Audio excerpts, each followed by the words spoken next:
a las 7:30 de la noche. Allí se definirá el primer cupo directo a la A y podría concretarse el ascenso del segundo equipo.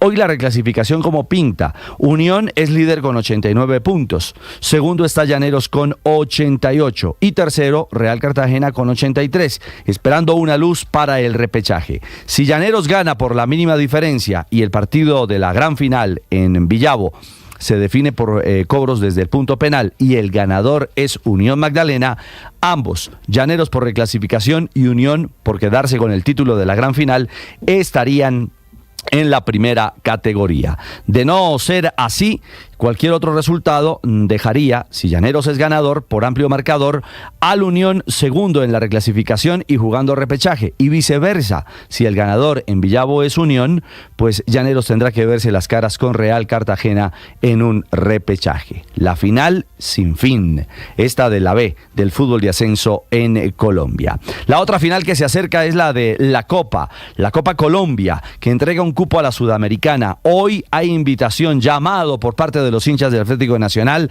para acompañar en Guarne, en la sede de entrenamiento del Atlético Nacional, con un banderazo de respaldo al conjunto dirigido por el mexicano Juárez. Mañana será el juego de ida entre Nacional y América de Cali. Recordemos que el conjunto antioqueño está buscando asegurarse en el doble reto, buscar el título de la Copa y también quedarse con el título de la Liga. Ya no hay boletería, está agotada para lo que será el compromiso de mañana en el Atanasio Girardot. Y en el panorama de los colombianos por el mundo, les decíamos lo de John Hader Durán, de gran calificación, golazo en una nueva jornada de la Champions para el Aston Villa. Es su tercera anotación en Liga de Campeones esta temporada, esta vez frente al Leipzig de Alemania en el triunfo 3-2 de los llamados villanos. Marcó al 52, un golazo, un bombazo de media distancia, y al 59 el VAR le anuló otra jugada de gol al joven delantero colombiano, que anda construyendo de nuevo una racha en positivo, porque había marcado gol frente al Southampton en la Premier para la victoria del Aston Villa y ahora vuelve a anotar en la Champions. El Villa es tercero en Champions con 13 puntos, está en zona directa de clasificación en este nuevo modelo de juego de la Liga de Campeones a la próxima instancia, mientras que el Aston Villa es sexto en la Liga Premier, también con los goles de John Hader, peleando y soñando con la Conference League y por qué no con la Champions en la próxima temporada. Y el otro colombiano, Lucho Díaz, fue clave en el triunfo del Liverpool. A él le cometieron la pena máxima para la victoria 1-0 ante el Girona, que tuvo también a un Yasser Asprilla con gran posibilidades, generando un remate directo que pudo significar gol para el conjunto español. Y hoy, a propósito de Champions, la Juventus, sin cabal el colombiano operado, enfrenta al Manchester City y el Barcelona visitará al Borussia Dortmund, el partido de más nivel en la jornada del día de hoy. La otra cuota colombiana es John Lucumí, el defensa central, que con el Bologna estará en Portugal enfrentando al Benfica. Y hoy les contaremos quién es elegido deportista del año del Espectador. La gala será a las 10 de la mañana.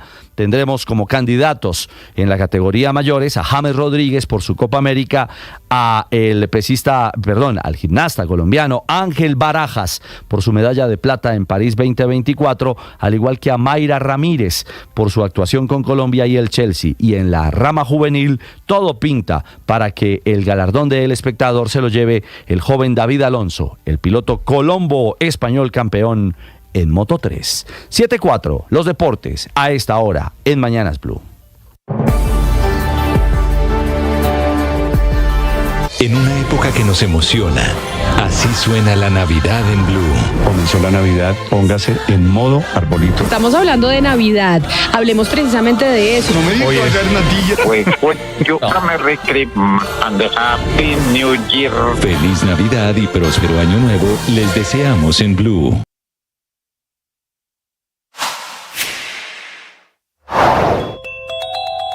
El impuesto al carbono va a subir gradualmente.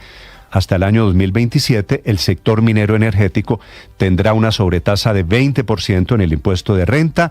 Se crea el impuesto al timbre, con el que el gobierno espera recoger una plata muy grande, y crean el impuesto a los activos improductivos, que es una puerta peligrosísima, porque vaya usted a definir qué son los activos improductivos. El impuesto al patrimonio mantiene el umbral Es decir, se cayó la idea de que nuevos colombianos, cerca de 75.000 colombianos, entraran a pagar el impuesto al patrimonio.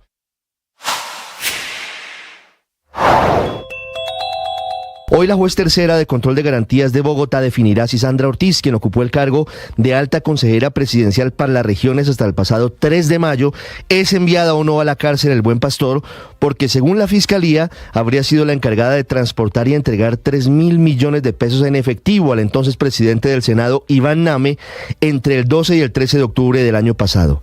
La Fiscalía tiene en su poder los testimonios de Olmedo López y Sneider Pinilla, fotos, facturas y el rastreo de teléfonos celulares y ubicación satelital de vehículos blindados, con los cuales considera que podría llevar a que Ortiz Nova, del partido Alianza Verde, sea condenada por los delitos de lavado de activos y tráfico de influencias. Sin embargo, durante la etapa previa al juicio y antes de una eventual condena, la Fiscalía seguirá buscando que Sandra Ortiz acepte colaborar con la justicia para que delate a sus cómplices y confiese quién le dio la orden para entregar el dinero en efectivo al senador Name, sobre todo para confirmar o desvirtuar lo dicho bajo juramento por Olmedo López y Sneider Pinilla, en el sentido de que la persona que habría dado las instrucciones para la entrega de maletas llenas de efectivo a los presidentes de Senado y Cámara, Iván Name y Andrés Calle, supuestamente a cambio de que favorecieran al gobierno en el Congreso, sería el entonces director del DAPRE, Carlos Ramón González. La Fiscalía General de la Nación hizo un trabajo de rastreo financiero durante varios meses a cerca de 25 personas con nexos con la guerrilla del ELN. Producto de las labores investigativas se logró determinar que las personas eran propietarias de 141 bienes pese a no tener ingresos económicos ni capacidad para adquirir dichos inmuebles. Los operativos de extinción de dominio se desarrollaron en Santander, Córdoba, Cundinamarca, aunque las autoridades confirmaron que la mayoría de los bienes estaban ubicados en el departamento de Antioquia. Incluso, como usted lo advierte, llama la atención que se logró el embargo de una aeronave que fue hallada parqueada en el aeropuerto La Herrera de Medellín y que sería usada para diferentes actividades ilícitas por parte del ELN. Según la Dirección Especializada de Extinción de Derecho de Dominio, todos los bienes en mención fueron adquiridos por dinero proveniente del cobro de extorsiones, la ejecución de secuestros y la explotación ilícita de minerales. La Fiscalía también le descubrió al ELN 51 vehículos, 24 fincas, 41 inmuebles en zona urbana, 7 sociedades, 9 establecimientos de comercio y dinero en efectivo, tanto en pesos como en dólares. Destacan las autoridades que con este golpe dado al grupo delincuencial no solamente se afectan las finanzas de la organización criminal, sino que también el actuar que tiene en diferentes partes del país, especialmente en el departamento de Antioquia.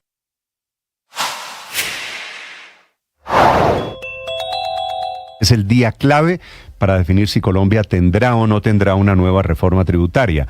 El gobierno intenta salvarla, inclusive recortando la expectativa de recaudo, que ahora va a ser de apenas 9,8 billones de pesos. Digo apenas porque la han bajado de 20 a 12, ahora a 9,8 billones de pesos, muy diferente a la expectativa original que tenía el presupuesto nacional. Se cayó en las últimas horas, producto de este recorte, el impuesto a las apuestas o juegos de azar en línea. Se cayó el impuesto a vehículos híbridos, que era impresentable, querían subirlo de 5 al 19%, castigando increíblemente vehículos de consumo alternativo. Estás escuchando Blue Radio y BlueRadio.com. Escampó en Medellín, escampó arriba en el aeropuerto de Río Negro, pero hay 12 vuelos afectados. Ojo, si usted tiene vuelos desde o hacia Medellín, tenga cuidado, porque por la niebla hay problemas esta mañana en el aeropuerto, en el José María Córdoba. En Bogotá esta mañana tenemos una temperatura de 10 grados centígrados, sol y una polémica inmensa alrededor de los pasajes de Transmilenio para el año entrante. Un tiquete en Transmilenio vale hoy 2.950 pesos. Hay 4 millones de pasajeros diarios en el sistema Transmilenio en Bogotá y la expectativa es cuánto va a subir el Transmilenio en medio de esta controversia entre gobierno distrital y gobierno nacional. Señor alcalde de Bogotá, Carlos Fernando Galán. Alcalde, buenos días. Muy buenos días, Néstor, a todo el equipo de Blue Radio, a los oyentes que nos acompañan. A estas alturas del debate, alcalde, lo que es claro es que sube el tiquete de Transmilenio, ¿verdad? Sí va a subir, Néstor, es inevitable que suba. Como usted sabe, pues también los costos de operación suben, digamos, los costos, por ejemplo, de los salarios a los conductores y todo el personal que trabaja en el sistema, pues sube, como va a subir seguramente a la par con el salario mínimo, y eso tiene unas implicaciones. Por eso una de las razones por las cuales no hemos anunciado todavía cuánto sube tiene que ver con la espera por lo que será el aumento del salario mínimo. Eso también influirá en ese aumento, pero sí va a subir. Ahora, nosotros también podemos anunciar desde ya que vamos a hacer una innovación en el sistema, y es que vamos a crear una figura para que la gente pueda comprar paquetes mensuales de Transmilenio que tengan un descuento. Eso ocurre en varias ciudades del mundo. Bogotá no había hecho eso y nos pareció que era importante avanzar en ese proceso, y eso nos va a permitir ofrecer una alternativa también que tenga una reducción significativa para quien compre mensual un paquete de viajes. ¿Un paquete qué quiere decir, alcalde? Si me pone un ejemplo, es tan amable. Pues digamos, no tengo la cifra, entonces no puedo todavía anunciar la cifra de número de viajes, pero un número de viajes al mes, y los compre y tendrá un descuento en cada uno de esos viajes. O sea, en vez de comprar 30 tiquetes mensuales, compro un paquete y seguramente me va a salir mucho más barato que el equivalente a los 30 tiquetes. Exactamente. Si usted divide por el costo unitario, digamos, de cada viaje, va a tener un descuento significativo. Es que hoy en día, alcalde, pasa una cosa increíble, que yo no sé si esto pase en muchas partes del mundo, es que uno carga tu llave, uno lo carga, pero da lo mismo comprar 1 o 10 tiquetes. Digo, vale, para efectos de plata, vale lo mismo, ¿no? Exactamente, así funciona hoy, y pues como usted lo está diciendo, es increíble que Bogotá no hubiera avanzado en eso antes.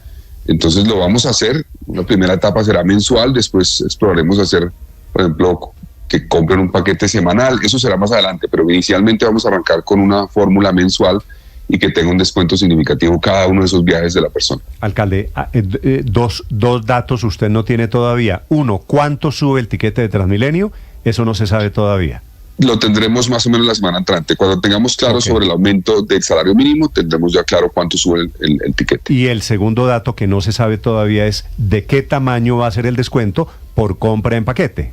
También dependerá de cuánto cueste el tiquete. Entonces, por eso nos toca esperar saber cuánto costará el tiquete. Ok. Alcalde, ¿cuál es la historia de los 800.000 millones de pesos que dice usted el gobierno no le dio, y el gobierno dice no tengo por qué darle subsidio a los más ricos, a los que manejan el transporte público en Bogotá? Bueno, a ver, varias aclaraciones, y gracias por la oportunidad. Primero hay que revisar un poco lo que ha ocurrido en la historia del sistema. El sistema Transmilenio. El sistema troncal, las troncales de Transmilenio, no tenían un déficit en su operación. Inclusive usted recordará que la crítica que había era que cuando había ingresos adicionales, es decir, como rendimientos, al distrito le tocaba muy poco de esos rendimientos, muy poquito, se decía. Eso es absurdo. Luego entra en operación el SITP, eso fue más o menos en 2011-2012, y esa integración con el SITP generó el crecimiento ahí sí de un déficit. Un déficit que no fue tan grande, hay que decirlo, pero era significativo. Había un problema en la implementación de SITP, por diferentes razones, las rutas, cómo se definen las rutas. Eso llevó a que la gente viera buses transitando por Bogotá vacíos, muchas veces esos buses azules. Eso se agravó muchísimo con la pandemia, obviamente. La pandemia reventó el sistema y el déficit llegó a más de 2.5 billones de pesos durante la pandemia. Ahora, ¿qué pasó? A raíz de la pandemia, el gobierno del presidente Duque aprobó la posibilidad vía ley de apoyar los sistemas de transporte masivo y de transporte público en Colombia desde la nación. Y a raíz de eso, Bogotá recibió, por ejemplo, 733.000 millones de pesos en 2021 para 2022 para la operación, para el déficit operacional del sistema.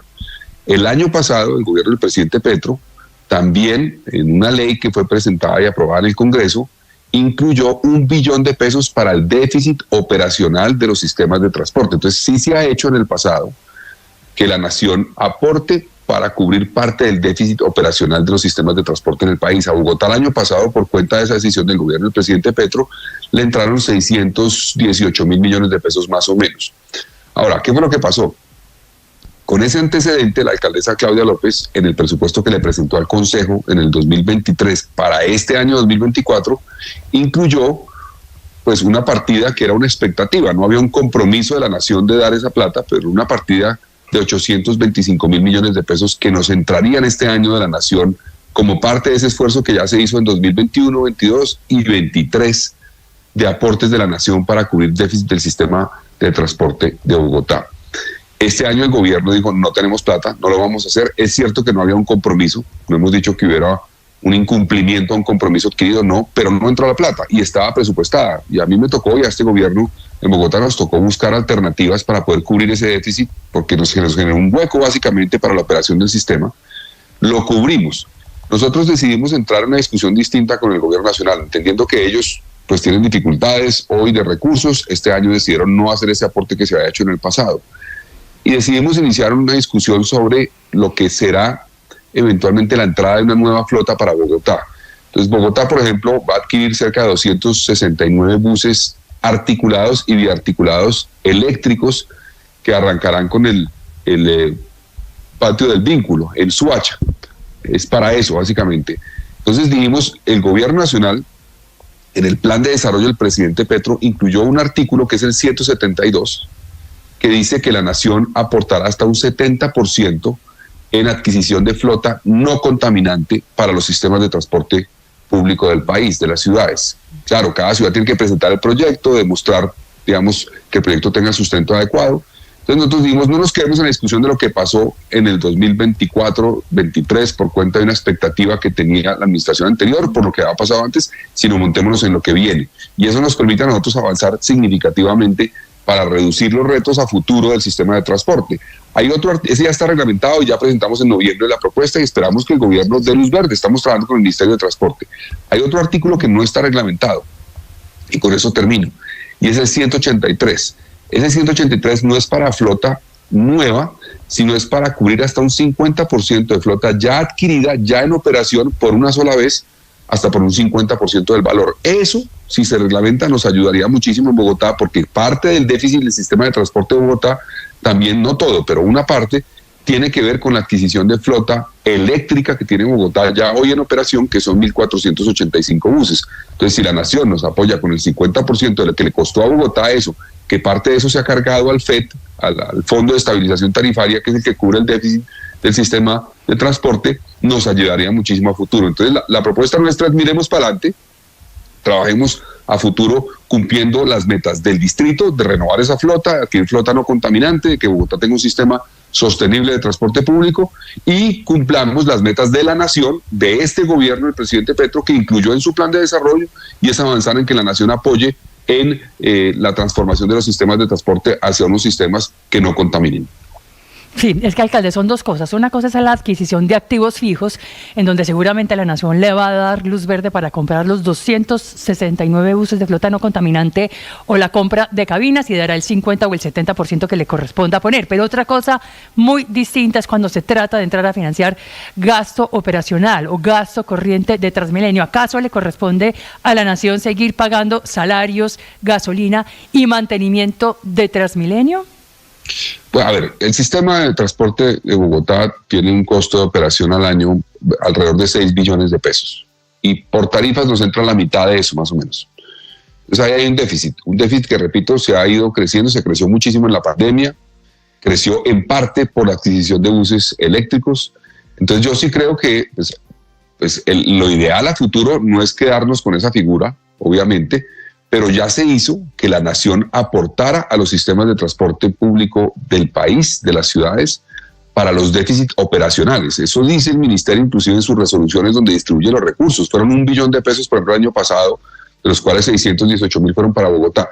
Entonces ya sabemos que la nación después del 2023 dijo ya no más, sí. Aportamos 2 veces, ya no lo vamos a hacer más. Este año 2024 ya no más. Nosotros tenemos la expectativa por lo que ha pasado.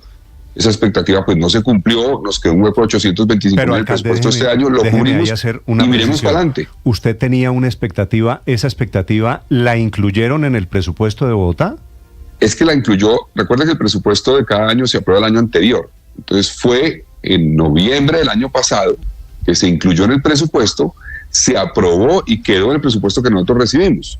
Nosotros, claro, recibimos eso con esa expectativa. El presupuesto de Transmilenio incluía que iban a entrar esos 825 mil millones de pesos. ¿Uno cómo mete en el presupuesto una expectativa de es posible que me vayan a regalar el año entrante, bueno, o a donar o a subsidiar, cualquiera que sea la figura, es una pregunta válida.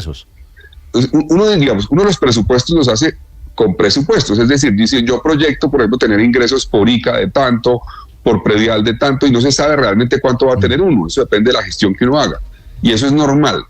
Pero, como usted lo dice, efectivamente, incluir una partida de 825 mil millones de pesos sin que haya ningún compromiso adquirido, pues es realmente arriesgado. Tan arriesgado que nos dejó con un hueco este año de 825 mil millones de pesos que nos tocó cubrir. Lo cubrimos. Ya lo cubrimos, hicimos ejercicios de eficiencia en el sistema de transporte de Bogotá, pudimos reducir ese FET en más de, calculo yo, 100 mil millones de pesos, e hicimos otras movidas, obviamente, presupuestales, y pudimos cubrir ese hueco que teníamos este año. Efectivamente, pues yo, por ejemplo, no presentamos ahorita al Consejo de Bogotá el presupuesto que fue aprobado para el 2025 con una proyección, con una expectativa que no tenga algún nivel realmente de certitud, digamos, que podamos saber si va a haber la posibilidad de que llegue esa plata. Entonces, eso me pareció que sí fue un error. Sí. Esperamos, obviamente, que a futuro no impacte más, pero estamos trabajando pensando en cómo la nación nos ayuda con lo que ellos mismos quieren hacer. Sí. Y es financiar nueva flota o flota ya adquirida no contaminante. Y eso le ayudaría a Bogotá muchísimo para reducir el FET. Sí. Alcalde, me devuelve un poco a la génesis de la historia. Cuando se hace el presupuesto para 2024, ¿quién hace ese presupuesto? Ese se hace en el 2023, lo presenta la administración de la alcaldesa Claudia López al Consejo, lo debatió el Consejo y fue aprobado por el Consejo, yo creo que a finales de noviembre, principios de diciembre del 2023. Así funciona eso. Cuando se hizo ese presupuesto por parte de la administración anterior y lo aprueba el Consejo de Bogotá, Consejo anterior entre otras cosas, se sabía que la nación no iba a volver a dar los recursos que había entregado de manera contingente por la pandemia. ¿Ya había advertido el gobierno nacional que eso iba a ser solamente por 2 veces? No, la información que yo tengo es que no había advertido, pero tampoco había garantía que la entregaran. No había un compromiso de la nación de decir, sí, yo la voy a seguir dando esta plata. No había ese compromiso. Tampoco, nunca conocimos nosotros la afirmación, digamos, 2023 estamos hablando. Nosotros ya conocimos, fue en el 2024 que nos dijeron, no tenemos plata para eso. El mismo presidente Petro me dijo, yo me arrepiento de dar esa plata, me lo dijo ya después de la aprobación del presupuesto del año pasado. Entonces, antes de eso, no había una alerta de que esa plata no iba a entrar. Pero repito, no había tampoco ningún compromiso y es por decirlo menos, bastante atrevido incluir una partida de casi $1 billón en un presupuesto sin tener algún nivel de certeza de que esa plata va a entrar. Me dice un oyente, me dice además uno de los periodistas que más sabe de Bogotá, que es Manolito Salazar, que ese presupuesto, alcalde, salió por decreto, que al final el Consejo no lo aprobó y que salió por decreto de la administración de la alcaldesa Claudia López. Así que bueno, ahí está con mayor razón fue construido por la administración anterior, exactamente. Ok, alcalde, fuera de quién es la culpa de si toca o no, en plata blanca, yo estoy pensando es en los usuarios de Transmilenio que van a tomar pues el servicio el año entrante. Toca pagar lo que suba la inflación más los 800 y pico de mil millones de pesos que el gobierno nacional no va a dar.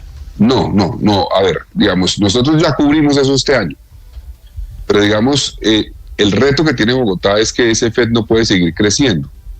Y si nosotros no subimos la tarifa, el FED va a seguir creciendo, el déficit. Entonces uno puede decir, sí, no le subimos la tarifa a los ciudadanos, crece el déficit, y entonces ¿quién lo paga?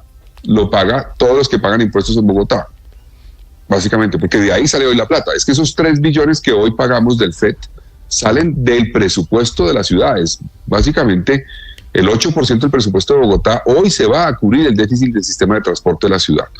Entonces, no subir la tarifa implicaría que aumente ese déficit y que entonces tomamos más plata de otros recursos que podrían ir a vivienda, que podrían ir a seguridad, que podrían ir a otras cosas.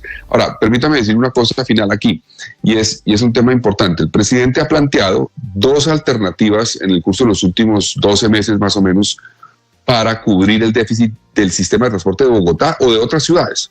Nosotros no hemos compartido esa visión, pero estamos dispuestos a buscar alternativas distintas. ¿Cuál es la planteada del presidente?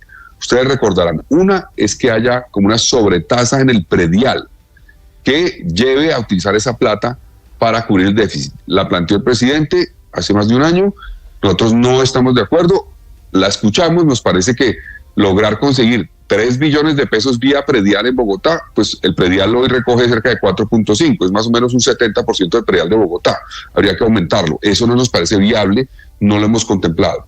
Y la segunda, o la otra que planteó el presidente es lo que tiene que ver con la factura de energía. Ustedes recuerdan también de la luz, que a través de esa factura se cobrara también algo adicional y que eso fuera a cubrir.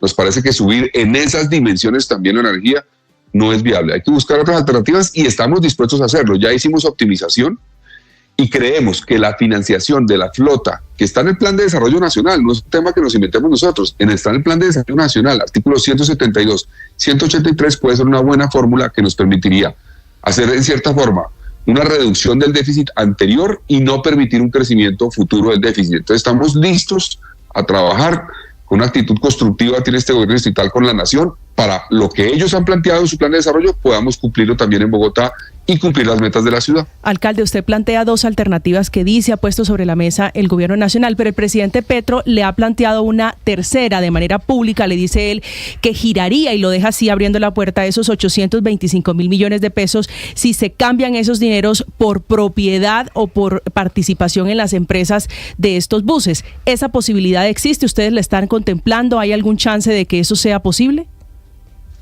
A ver, no sé cómo es la figura del presidente, digamos. El presidente dice 825.000 para ser dueño de las empresas operadoras. Eso pues es una discusión jurídica que habría que analizar. Yo la verdad no veo viable, por ejemplo, que Bogotá, porque esas empresas no son de Bogotá, ¿no? Recuerden eso, son empresas privadas que operan. Entonces, eso es una discusión que habría que analizar, lo que plantea el presidente eventualmente. Tal vez yo interpreto lo del presidente, lo que le pregunta María Camila, alcalde, es como déjeme comprar la propiedad. Claro, que el Estado asuma la operación el control de Transmilenio. Pues Bogotá tiene una empresa que es La Rolita, por ejemplo, que opera ya unos buses en una zona de Bogotá, que opera, aunque eso va a terminar el cable de Ciudad Bolívar, y tenemos esa apuesta combinada. Yo creo que es sano que Bogotá tenga esa empresa, y lo creo hoy. Cuando se creó no lo pensaba, ahora sí lo creo, debo decirlo, que es una buena decisión haber tomado el avance en una empresa pública como es La Rolita. Pero de los y yo creo que esa combinación nos ayuda. De los operadores privados, no. Alcalde, ¿alguno lo ha llamado a decirle, hola, cojámosle la caña al presidente Petro y le vendemos? ¿De pronto a ellos, a los privados, les suena la idea? No, nadie me ha llamado en ese sentido, y aquí lo que hay que entender es que hay unos contratos que vienen de atrás, que hay unos costos de operación que se derivan de esos contratos, obviamente, y que Bogotá pues cumple los contratos. Bogotá también tiene que tener una responsabilidad en términos de seguridad jurídica de cumplir los contratos. Ahora podemos entrar en un diálogo, ha habido un esfuerzo que la Nación ha planteado en algunas oportunidades de buscar posibilidades de renegociación de contratos. Yo no cierro la puerta a eso, pero obviamente una renegociación tiene que ser algo que se hace entre las dos partes, no es un tema que se pueda imponer de parte de la administración. Sí. Entonces esa fórmula no la hemos analizado, obviamente estamos dispuestos a ver qué es lo que plantea el presidente exactamente, eventualmente, pero la clave aquí es garantizar que el sistema siga operando. Y creo que, repito, hay una oportunidad, hay una ventana de oportunidad donde hay una propuesta de la Nación, que es el artículo 172, 183, que nosotros compartimos, trabajemos juntos en eso y eso resuelve una parte importante de la problemática de operación del sistema. En septiembre del año pasado el presidente Petro planteó la idea de que se pagara el transporte masivo a través de una cuota en el recibo de la luz. El presidente dijo que ese sería un punto de subsidio para los más pobres. ¿Usted ha hablado con él de eso? Yo tuve un diálogo con él y efectivamente, ahora, como les decía, la operación del sistema de transporte hoy vale... Esa planteamiento lo hizo el presidente, recuerdan, como una fórmula alternativa a lo que planteó en ese momento Jorge Enrique Robledo de una, digamos, él decía una tarifa gratis, un cobro cero del sistema de transporte, que la gente no pagara cuando se montara, sino que pagara por otra vía, básicamente. El presidente planteó eso como una alternativa, pero pues yo les pongo sobre la mesa, estamos hablando de una operación que cuesta 6 billones de pesos hoy, 6 billones de pesos. Eso es más o menos un 130% de lo que hoy se recauda en Bogotá por predial en toda la ciudad. Entonces, para que nos hagamos una idea de lo que habría que cobrar por esa vía de la factura de la luz para poder cubrir la operación del sistema. Asumamos que solamente es el déficit, la mitad, sigue siendo 3 billones de pesos. Entonces, a mí me parece que ese camino no es viable. Tampoco me parece viable el camino del predial, que fue otro que él planteó, porque repito, es multiplicar por 2 el predial, básicamente de Bogotá, o inclusive más. Yo creo que sí hay que buscar alternativas de eficiencia y hemos trabajado, reducir los colados, por ejemplo este año hemos reducido los colados en un 2%, hay que seguir avanzando en eso porque ese 13% de personas que se suben al sistema de transporte público de Bogotá, al troncal y no pagan, pues afectan obviamente el sistema y terminan afectando a los que sí pagan. Y no le están robando a un operador, le están robando a los que sí pagan y a los que pagan impuestos en Bogotá, porque ¿de dónde sale la plata para pagar, digamos, el costo que genera un usuario que no paga? Del impuesto que pagan los ciudadanos en Bogotá. Alcalde, conclusión de todo el episodio Transmilenio, ¿hay que seguir subsidiando la tarifa del pasaje? Por ahora sí, pues en la práctica estamos metiendo 3 billones de pesos del presupuesto de la ciudad a cubrir el déficit operacional. Por ahora sí. Ahora, si nos ayudan, repito, y creo que se puede avanzar en esto, la ministra de Transporte, debo decirlo, ha tenido una actitud muy positiva de buscar alternativas en ese artículo 172. Si avanzamos en eso, podemos resolver una parte importante de lo que vendrá, y si avanzamos en el 183, podemos resolver una parte importante de lo que ya pasó de adquisición de flota eléctrica que afecta parcialmente ese FED. Vale, esto es lo que pasa hoy con el transporte público en Bogotá. Alcalde, ya que lo tengo aquí y le agradezco estos minutos, le hago una pregunta final. ¿Cómo es la idea de ampliar el metro, la primera línea del metro que va hasta la 72, ampliar la vía, la línea hasta la calle 100? ¿Esa ya es una decisión aprobada por el constructor? A ver, Néstor, nosotros en el plan de desarrollo incluimos, eso fue una iniciativa de varios actores, particularmente el concejal Quintero. Nosotros estábamos de acuerdo, inclusive lo planteamos en campaña, en la posibilidad de ampliar la primera línea del metro por la autopista norte, por lo menos hasta la 100. Eso quedó incluido en el plan de desarrollo nuestro como una figura para buscar alternativas de financiación. Entonces, es algo que queremos hacer. Dicho esto, recibimos el viernes pasado, el 6 de diciembre, un documento de prefactibilidad de la empresa Check, que hace parte del consorcio Metro Línea 1, donde plantean Check una son los APP, chinos, ¿no? Sí, exactamente, una APP de iniciativa privada para prolongar la primera línea del metro de la 72 a la 100. Eso es un estudio de prefactibilidad. Nosotros tenemos, según la ley de APPs, un plazo, ahora no recuerdo, creo que tal vez son 3 meses para hacer un análisis preliminar de ese documento, que tiene obviamente unas reservas legales, y si eso, digamos, cumple las expectativas y las necesidades que tendría poder avanzar en ese proyecto, se iniciaría un proceso donde puedan participar otros que tengan también eventualmente una alternativa, y puedan decir, yo también quiero presentar una posibilidad. ¿Iría por dónde, alcalde, de la 72 a la 100? Por la autopista. Pues, digamos, en principio eso es lo más lógico. De la 72 a la 100 es prolongar la línea que viene por la Caracas, pasaría ya después de la Caracas, de la 72, pasaría por donde está la 80 y seguiría hasta la 100 y conectaría, algo que sería muy positivo es que conectaría la primera línea del metro con la troncal de la 68 en la 100.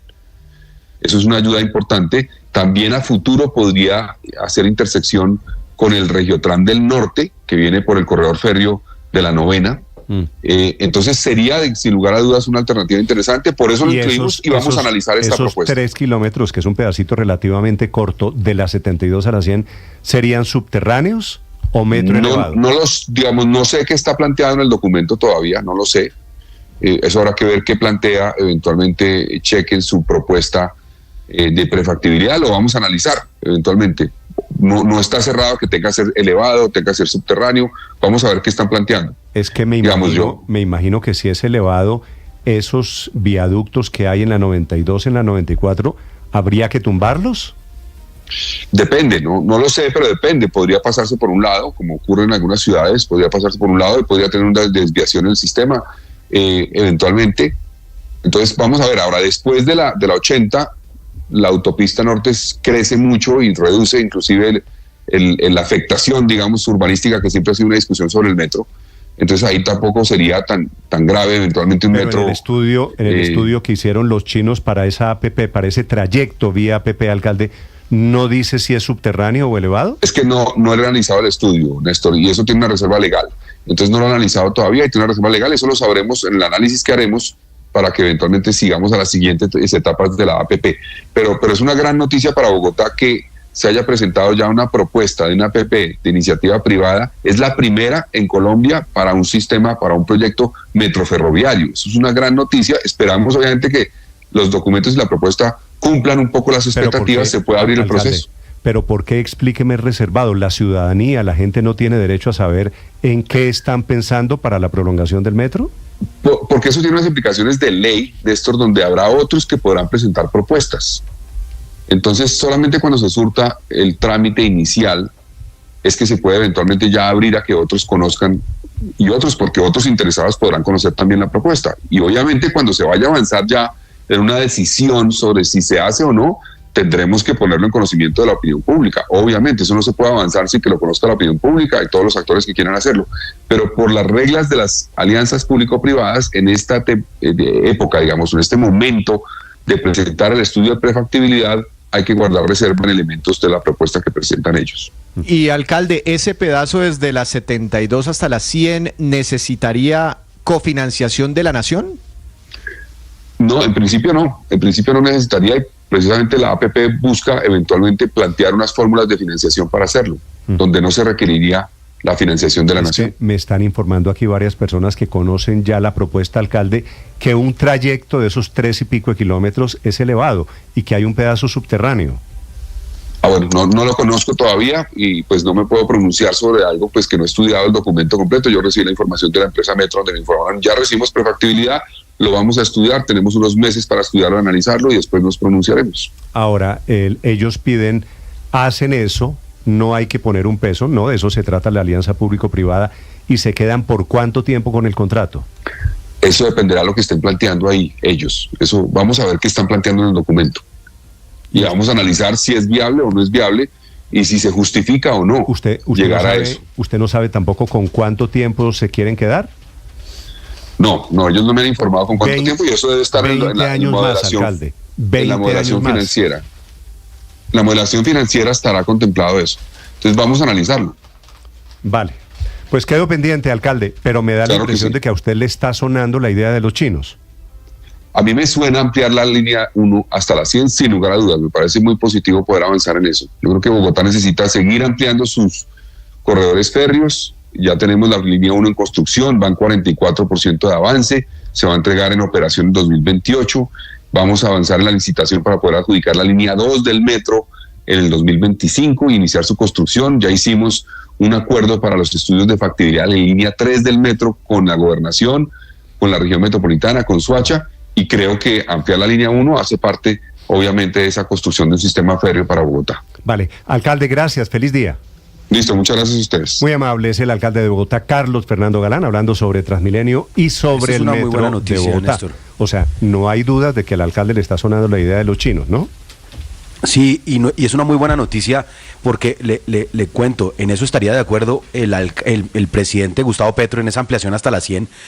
Como usted lo dijo, ahí hay muchos viaductos, hay puentes, y por eso la misma factibilidad va a arrojar seguramente que eso sea de manera subterránea, el tramo de extensión de la 76 de la 74 a la 100, y eso es una muy buena noticia, y eso por supuesto implicará que se tenga que hacer una modificación del periodo de concesión que tienen con los chinos, pero eso sirve para Bogotá, digamos, es lo bueno. Tengo información contradictoria, Luis Ernesto, de esos 3.25 kilómetros si serían subterráneos, porque hay algunas personas que ya vieron los documentos que me están diciendo un trayecto es elevado, otro pedacito muy pequeño pasando por los viaductos debería ser, por supuesto, subterráneo, pero mayoritariamente elevado.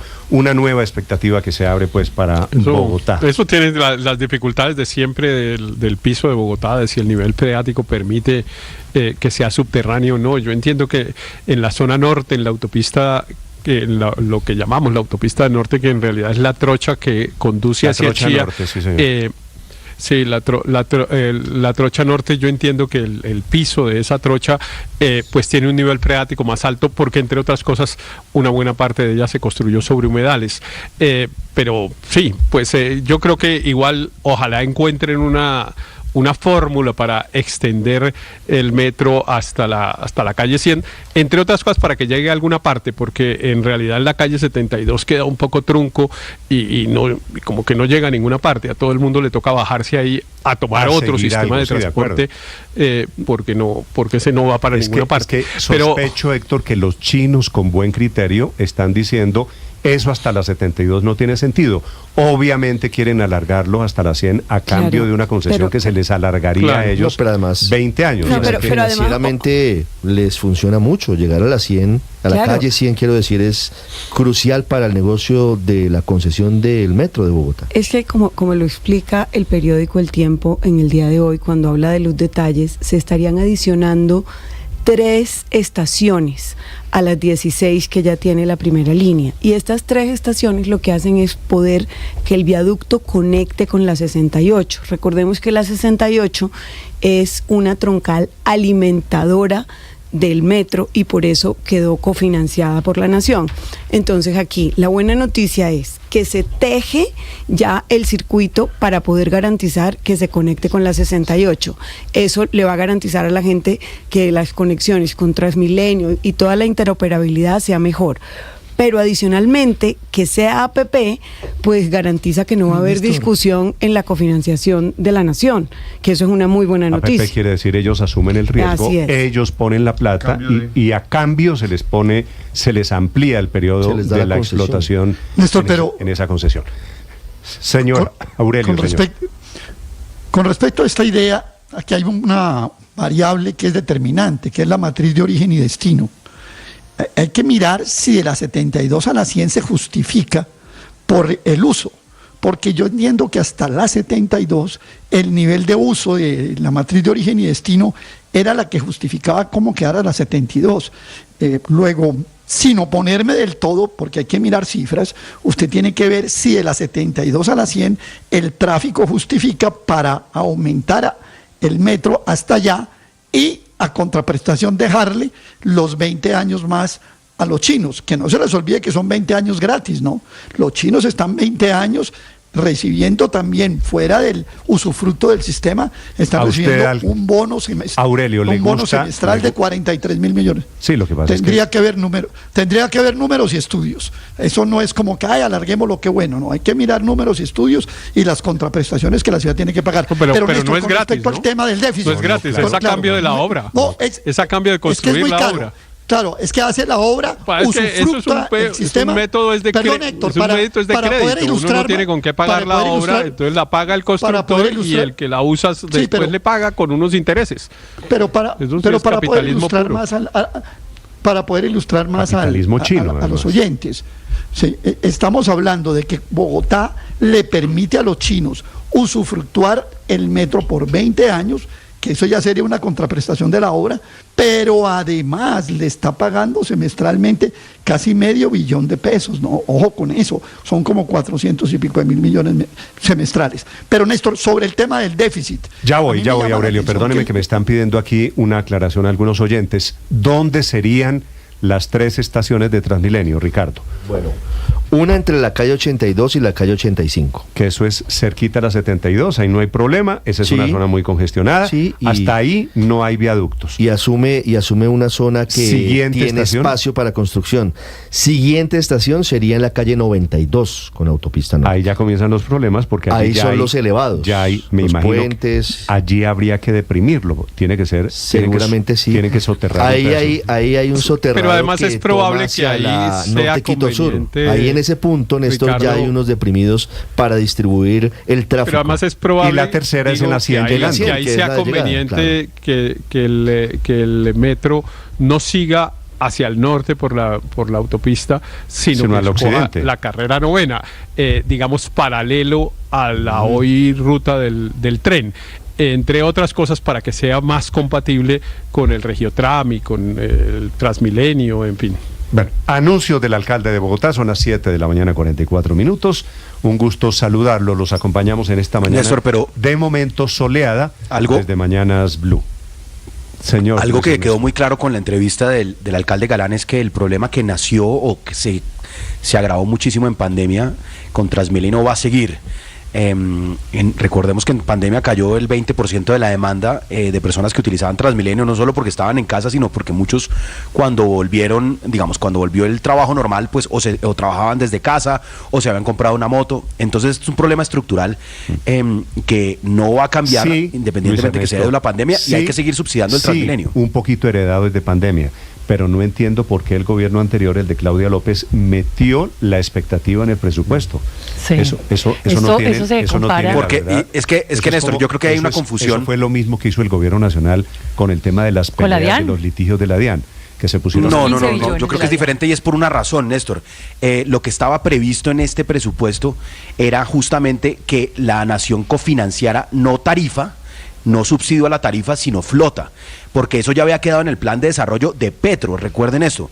O sea, el gobierno Petro dijo, listo, la nación no va a seguir financiando tarifa ni va a seguir subsidiando el pasaje, sino lo que va a hacer es pagar la flota eléctrica, que recuerde, Bogotá ha comprado miles de buses, incluso desde la alcaldía de Enrique Peñalosa, y todo eso la nación tiene el deber de compensarlo y pagarlo. Esa es la plata que estaba presupuestada para este año, pero la realidad es que, por donde lo escuchen, Néstor, el pasaje de Transmilenio costaría hoy 4.500 pesos si no fuera subsidiado. Así que hay que seguir subsidiando. Todo eso es cierto, que esto es herencia de la pandemia. Sigue sin explicarme por qué Claudia López, que emitió el decreto, que el presupuesto por decreto, ¿por qué metieron en el presupuesto? Porque ese era el acuerdo con la nación. Porque ese era el acuerdo con la nación. Tanto que fue enfático el alcalde en decir que no había ninguna obligación de financiar déficit. ¿Cuál es el documento, Luis Ernesto, que demuestra que hay un acuerdo? No hay nada. El Plan Nacional de Desarrollo, una ley de la República, es el documento que establece. No está. Aquí no lo dijo el alcalde. No está. Pero Paola, Dios, de que aquí no lo dijo el alcalde. Nos dijo, mire, lo que tenemos que activar son los artículos 173, 180. No, era un acuerdo. Era un tema de. Era un tema de expectativa. El alcalde lo dijo clarísimo. Lo dijo clarísimo. Expectativa. Claro, una cosa son los activos fijos, son la compra de nuevas cabinas, son los 269 buses de flota no contaminante, es el 50% que tiene que poner la nación en la flota ya adquirida, en fin, eso está en firme, eso no ha cambiado para nada, y lo dijo el alcalde. Lo que no está en firme son los 825.000 millones de gasto corriente para financiar ese déficit corriente que no están por ninguna parte, ningún documento, ningún COMPES, y que muy alegremente sí incluyeron en sus cuentas la anterior administración, tal y como el actual presidente Gustavo Petro y la DIAN actual incluyeron los 15 billones de pesos en posibles litigios que jamás fueron. Es exactamente el mismo error de pensar con el deseo, de pensar con el corazón. Pero por lo menos a mí me tranquilizó, Néstor, escuchar ahora al alcalde Carlos Fernando Galán, porque en la manera como él lo presenta, parecería que existen posibilidades y vías de solución para trabajar esto con el gobierno nacional, porque es que si nos quedamos con la versión de anoche a la medianoche de parte del presidente de la República, que fue con la que yo amanecí hoy, la cosa estaba más o menos cerrada y era: yo pongo la plata si me dan las empresas y no más. Y con ese tono confrontacional que suele usar el presidente de la República, y que además se ha agravado desde que de manera humillante su candidato perdió la alcaldía de Bogotá, y en adelante se ha dedicado a hacerle una especie de guerra de baja intensidad a la ciudad. Pero por lo menos, escuchando al alcalde, parecería que hay vías concretas de solución para manejar este tema. Pero Néstor, una precisión primero, una precisión es que los 825.000 pesos, dijo el alcalde, que ya se cubrieron, ¿no? 825.000 millones. Sí, 25.000 millones ya se cubrieron, eso no es ningún déficit presupuestal. Los de este año ya están cubiertos. De este año y el año entrante no va a haber ese rubro, porque ya quedó claro que la nación no va a poner esa plata. Pero lo segundo es que pues la propuesta del presidente no es mala, de que da plata para la flota, que es entre otras cosas lo que dice el Plan Nacional de Desarrollo. Y ahí hay una empresa, lo dijo también el alcalde, que es una empresa pública, La Rolita. El alcalde dice: yo no le doy plata, por supuesto, para reponerle unos vehículos a particulares, pero si somos propietarios, cuando yo me imagino que él dice somos propietarios, es una propiedad pública, pues hay una empresa que se llama La Rolita, y bueno, entonces que la capitalice la nación y con eso compran la flota. Eso pero está fácil. No sé si el gobierno nacional metido en La Rolita sea una buena idea, Héctor, le confieso. No es el gobierno nacional, da la plata a Bogotá, y Bogotá sigue siendo dueña exclusiva de La Rolita, pero no que la nación sea accionista, entre otras cosas, porque eso sería inconstitucional. La nación no puede tener empresas nacionales que se dediquen a prestar servicio de transporte público urbano. Néstor, pero es que cuando se habla de un déficit, la distancia entre cuando se habla de un el déficit de gobierno 3 nacional billones y el distrital, es el espacio a toda esta cantidad de creatividad que estoy escuchando esta mañana. Aurelio, señor, sí. ¿qué? Sí, pero la creatividad hay que hacerla sobre la realidad.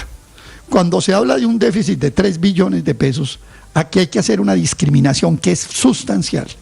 El 70% de ese déficit, o sea, 70 de cada 100 pesos de ese déficit, se da en el sistema zonal, no en las troncales.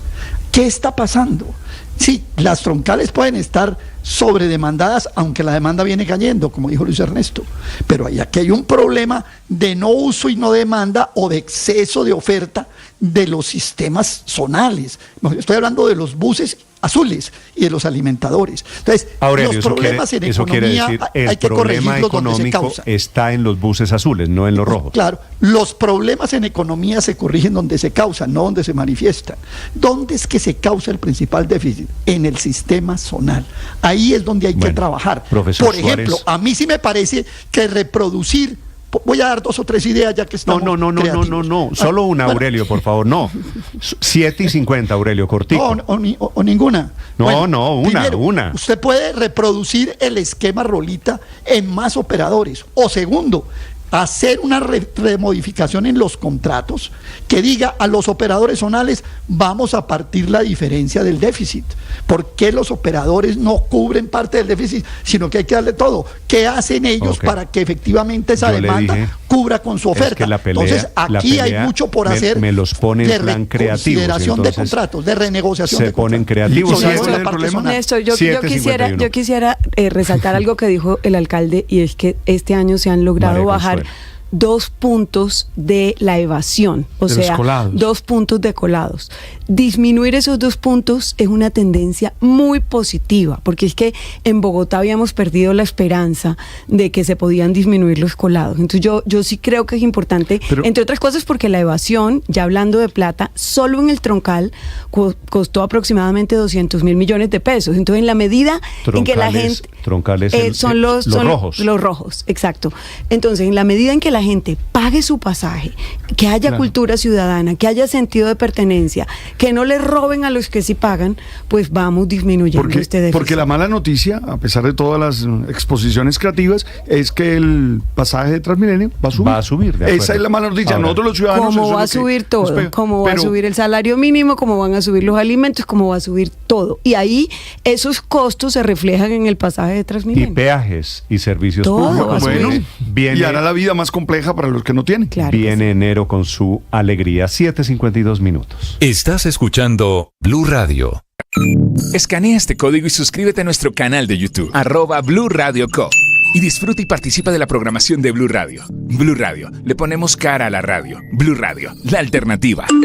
En una época que nos emociona, así suena la Navidad en Blue. Comenzó la Navidad, póngase en modo arbolito. Estamos hablando de Navidad. Hablemos precisamente de eso. No me digas Happy New Year. Feliz Navidad y próspero año nuevo les deseamos en Blue.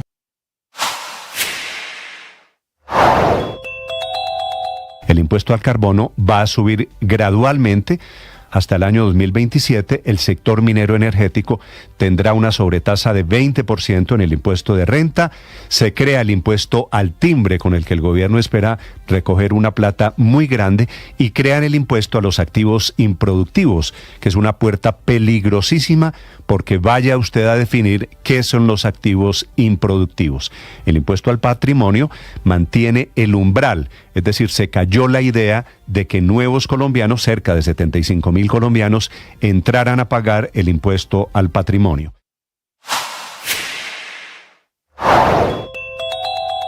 Hoy la juez tercera de control de garantías de Bogotá definirá si Sandra Ortiz, quien ocupó el cargo de alta consejera presidencial para las regiones hasta el pasado 3 de mayo, es enviada o no a la cárcel El Buen Pastor, porque según la Fiscalía habría sido la encargada de transportar y entregar 3.000 millones de pesos en efectivo al entonces presidente del Senado, Iván Name, entre el 12 y el 13 de octubre del año pasado.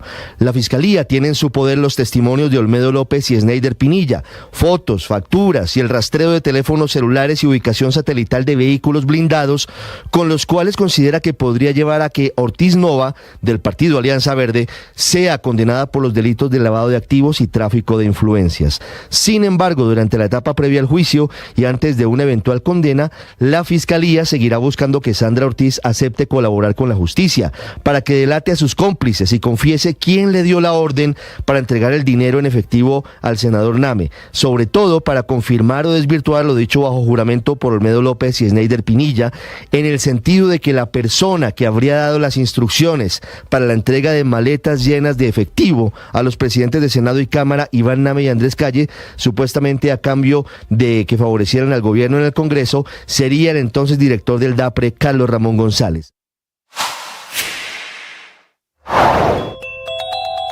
La Fiscalía General de la Nación hizo un trabajo de rastreo financiero durante varios meses a cerca de 25 personas con nexos con la guerrilla del ELN. Producto de las labores investigativas se logró determinar que las personas... Atención, un fiscal de la Florida retiró la solicitud para frenar la extradición de Fabio Ochoa, quiere decir este hombre, que era uno de los pesos pesados del cartel de Medellín en los años 80 y 90, será extraditado o deportado mañana jueves a Colombia. Juan Camilo Merlano. Será deportado, Néstor. No hay claridad si la fecha que en principio se había dicho de que sería mañana, entre mañana o el viernes, se mantenga por cuenta de lo que había sido un retraso momentáneo por un requerimiento judicial que se había presentado particularmente desde una corte en Tampa. Pero lo cierto es que este documento de 2 páginas que presentaron anoche los fiscales federales ante un juez en el Distrito Medio de Florida prácticamente es la certificación de que el paso a seguir para Fabio Ochoa Vázquez es la deportación a Colombia. La moción inicia reconociendo que hace unos días los fiscales le habían solicitado a la Corte trasladar a Ochoa Vázquez al estado de Florida para que enfrentara una nueva imputación de cargos allí o para que respondiera por unos cargos que se presentaban particularmente en Tampa, como decíamos. Pero acto seguido solicitan desestimar esa solicitud hecha por ellos mismos y piden que Ochoa Vázquez vuelva a ser puesto bajo custodia de la Agencia de Inmigración y Aduanas, ICE, para que sea deportado a Colombia. Aquí escriben Colombia, de hecho, que lamentablemente es un error que se sigue presentando bastante aquí en Estados Unidos. También colocan en este documento la razón para hacer esta solicitud, abro comillas, presentamos esta moción para desestimar basados en las obligaciones de Estados Unidos en términos de tratados con Colombia, por los tratados de extradición previos, así como también en interés de la justicia. Es la solicitud frente al caso Ochoa que ahora volverá a custodia de ICE a la espera de su deportación a Colombia, que sería en los próximos días. Recordemos que Ochoa Vázquez cumplió con su condena aquí en Estados Unidos y fue trasladado de centro de detención el pasado mes de septiembre y hace tan solo una semana había pasado de custodia del Buró de Prisiones de los Estados Unidos bajo custodia de la Agencia de Inmigración ICE. Por lo tanto, lo que sigue es que se adelante el papeleo necesario y que sea deportado a Colombia, Néstor. Juan Camilo, gracias. 7 de la mañana, 57 minutos. Esta madrugada se están conociendo imágenes cada vez más horrorosas de las cárceles que tenía el señor Bashar al-Assad en Siria. Una de ellas en particular, que se llamaba Sednaya, ha sido liberada en las últimas horas. Es el denominado matadero humano. Sobre esa cárcel, sobre la Siria de hoy, sobre el futuro de Siria, esta mañana hay pronunciamiento del Papa, de Israel y de Rusia, que era el gobierno que patrocinaba al dictador que cayó. Desde Europa, a esta hora 7:58 minutos, Enrique Rodríguez. Y es que Rusia tiene enormes intereses en el país, particularmente dos bases militares, la naval de Tartus y el aeródromo militar de Jimeim. ¿Y por qué son importantes? Porque son fundamentales o fueron fundamentales para dar apoyo a Bashar al-Assad, pero son muy importantes como cabeza de puente del despliegue de Rusia en territorio africano. Así que esta misma mañana el Kremlin ha confirmado que ya está en contacto con los nuevos líderes sirios a propósito de esas bases rusas, y el portavoz del Kremlin, que recordemos se llama Dmitry Peskov, ha dicho que la situación en Siria debe estabilizarse lo antes posible y ha mandado un recado a Israel. Le ha dicho que sus bombardeos, los que está llevando a cabo el gobierno de Benjamín Netanyahu sobre las instalaciones militares sirias, no ayudan a una estabilización del país.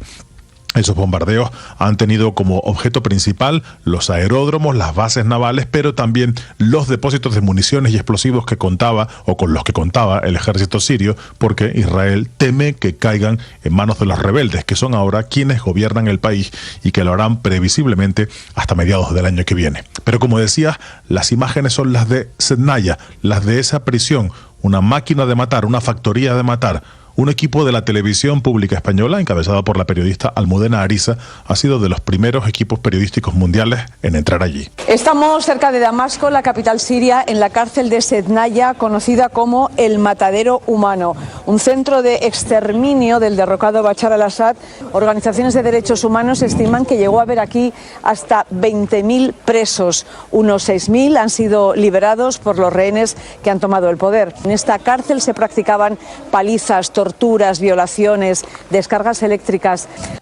Las torturas eran frecuentes en ese lugar de reclusión. Se calculan por miles las personas que pueden haber fallecido allí. De hecho, el único dato que se conoce sobre, o que estima el número de muertos, lo ha proporcionado Amnistía Internacional.